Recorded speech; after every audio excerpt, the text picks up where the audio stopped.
Magandang araw po sa inyo. Ang nagpadala ng kwento na ito ay galing kay Marilu na taga Romblon. Tawagin nyo na lang po ako sa pangalang Malu. Tuwing umaga at hapon ay nagwawalis ako sa bakuran namin.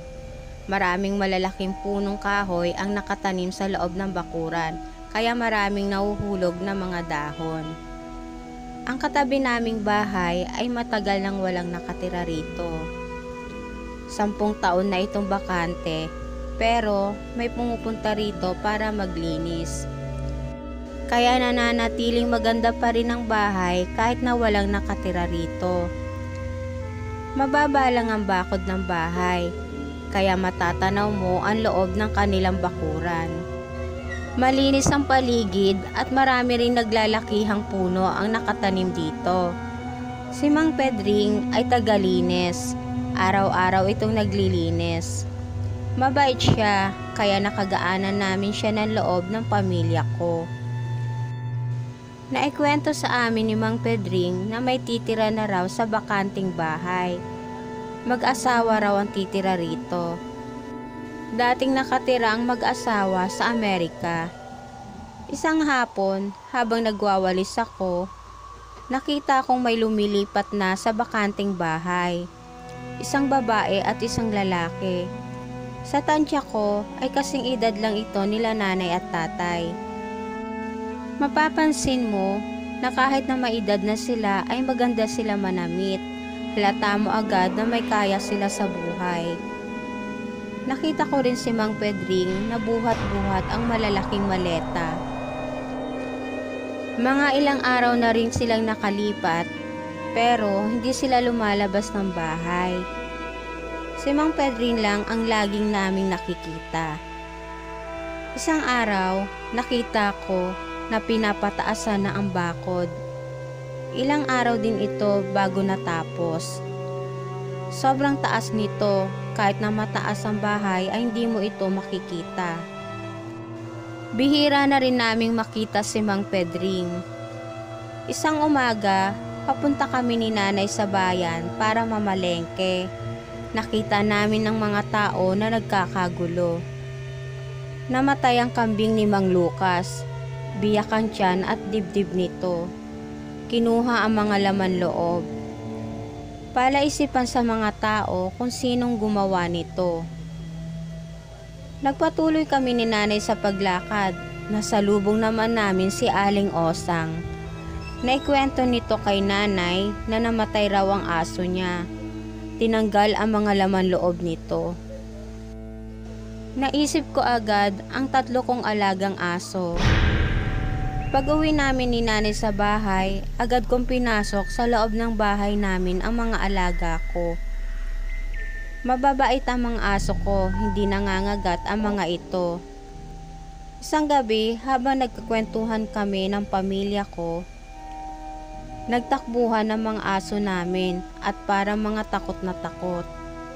Kahit sinasaway ko na sila ay patuloy pa rin sila sa pagtahol. Binukas ni tatay ang pinto para tignan kung bakit tumatahol ang mga aso. Wala naman kaming makita. Maya-maya lang, tumigil na ang mga aso sa pagtahol. Nang gabi na yon, naisipan naming 3 magkakapatid na sa sala matulog. Maganda kasi ang palabas sa TV. Ang 3 aso ay sa harapan ng pinto natutulog, kaya nagulat na lang kami nang sabay-sabay umalulong ang mga ito. Kinilabutan ako ng gabi na yon. Ang 2 kong kapatid ay natakot. May kasabihan sa aming lugar na kapag umaalulong daw ang aso ay sampalin mo ng tsinelas sa mukha. Kasi may nakikita raw itong hindi natin nakikita o di kaya'y may nangyayaring masama. Kaya agad kong kinuha ang tsinelas ko at pinalo ko silang 3 ng tsinelas sa mukha. Agad naman silang tumigil. Kinabukasan, paggising namin ng umaga, kwento ni nanay na may namatay na naman na kalabaw. Wala na naman itong laman loob. Usap-usapan raw sa labas na magroronda na raw gabi-gabi ang mga tanod para mahuli ang gumagawa nito. Habang nag-aagahan kami, dumating si Mang Pedring. May dala itong mga hinog na mangga. Nakita ko na may benda ang kabila niyang braso.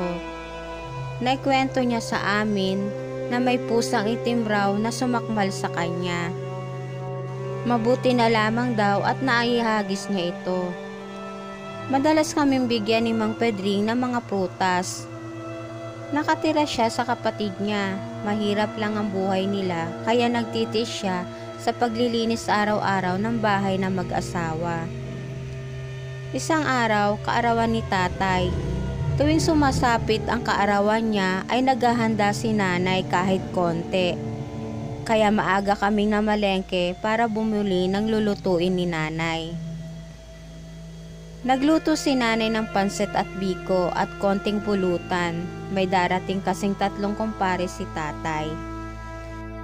Sinabi sa akin ni nanay na dalhan ko raw ng biko at pansit ang bago naming kapitbahay.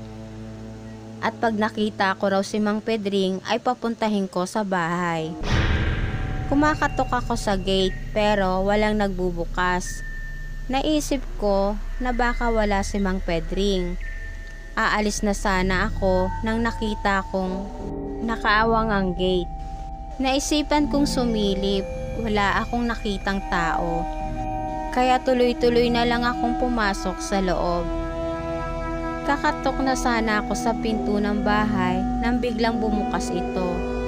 "Anong kailangan mo?" ang sabi ng matandang babae na parang galit sa kanyang pagtatanong. "Magandang hapon po.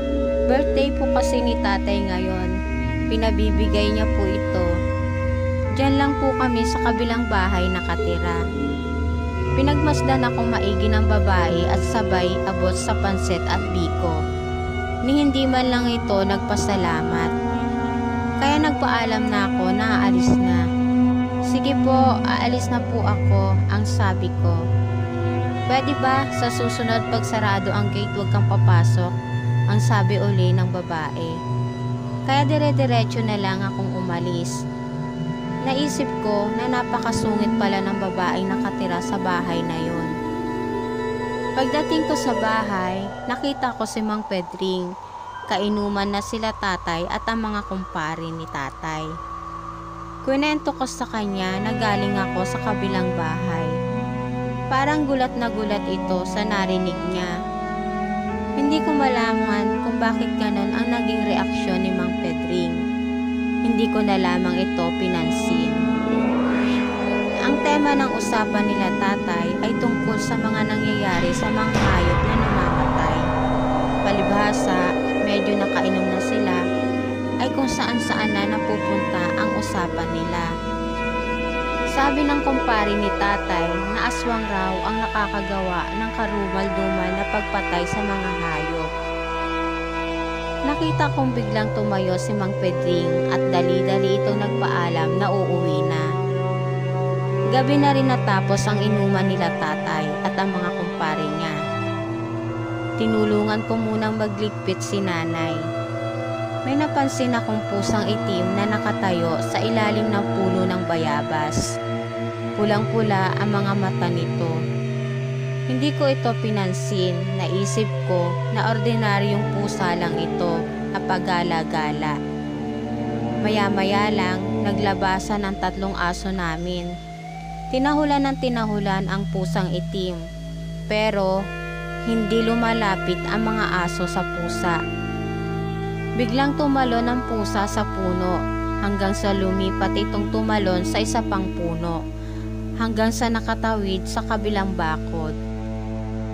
Kahit na nakaalis na ang pusa ay patuloy pa rin sa pagtahol ang mga aso. Nahirapan kaming ipasok ang mga ito sa loob ng bahay. Naging palaisipan sa amin ang nangyari. Kahit na nakakakita ng pusa ang mga aso namin ay hindi tumatahol ang mga ito. Kaya naisip ko na baka ang pusa na yon ang kumagat kay Mang Pedring. Natakot ako kaya agad kong sinara ang pinto ng bahay. Gabi-gabing nagroronda ang mga tanod pero may mga namamatay pa ring mga hayop. Isang gabi, habang nanonood kami ng TV sa sala, medyo maalinsangan kaya binukas ng kapatid ko ang pinto para pumasok ang hangin. Natutulog na ang mga magulang ko sa kwarto nila. Kami lang magkakapatid ang nasa sala. Hindi namin namalayan na lumabas pala ang isang aso. Maya-maya lang, sumunod pa yung 2 aso. Narinig kong may kaaway ang mga ito, kaya agad kaming lumabas ng bahay.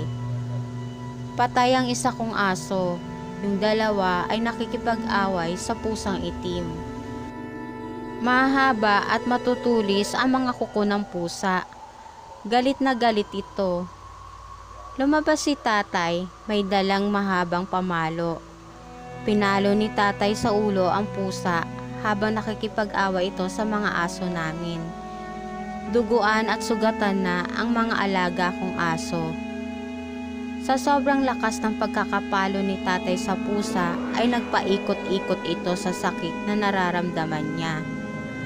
Natumba ito at may mga dugong umaagos sa ulo ng pusa. Nagulat kami nang biglang may tumalon pang isang pusang itim. Tinalunan si tatay. Sigaw na kami ng sigaw ng mga kapatid ko. Sakmal-sakmal kasi ang isang braso ni tatay. Tumakbo si nanay sa labas ng bakod namin. Nagsisisigaw ito, humingi ng tulong sa mga tanod na nagroronda. Nagtakbuhan ng mga tanod para tulungan kami. Biglang tinanggal ng pusa ang pagkakasakmal niya sa kamay ni tatay at agad itong tumalon sa kabilang bakod. Ang isang pusa naman ay agad tumalon sa itaas ng puno at nagpalipat-lipat ito ng puno para makarating sa kabilang bakod. Pinuntahan ng mga barangay tanod ang bahay ng 2 mag-asawa, kasama si tatay. Ilang minuto rin bago binukas ng babae ang gate. Tanong nito kung anong kailangan ng mga tanod. Sinabi nila na doon tumalon sa bakod nila ang 2 pusang itim. Sinabi pa ng mga tanod na mapanganib ang 2 pusa. Sinabi ng babae na wala silang nakikitang mga pusang itim. At agad nitong sinara ang gate. Dinala ng mga tanod si tatay sa ospital para gamutin ang kanyang sugat. Namatay ang isa kong aso, sugatan naman ang 2. Kinabukasan, nagkakagulo ang mga tao sa labas ng gate ng mag-asawa. Nilalabas na bangkay ang asawa ng babae. Nahulog raw ito sa hagdan. Umiiyak ang babae kasama nito si Mang Pedring. May dala-dala pang maleta. Mga ilang linggo na ang nakakalipas ay wala nang namamatay na mga hayop. May usap-usapan sa aming lugar na ang mag-asawa ay mga aswang. Simula nang namatay ang lalaking nakatira sa lumang bahay ay hindi na nagpapakita si Mang Pedring at usap-usapan din na kamag-anak ni Mang Pedring ang namatay na lalaki kaya alam nito na aswang ang mag-asawa. At dito na po nagtatapos ang aking kwento. Salamat po.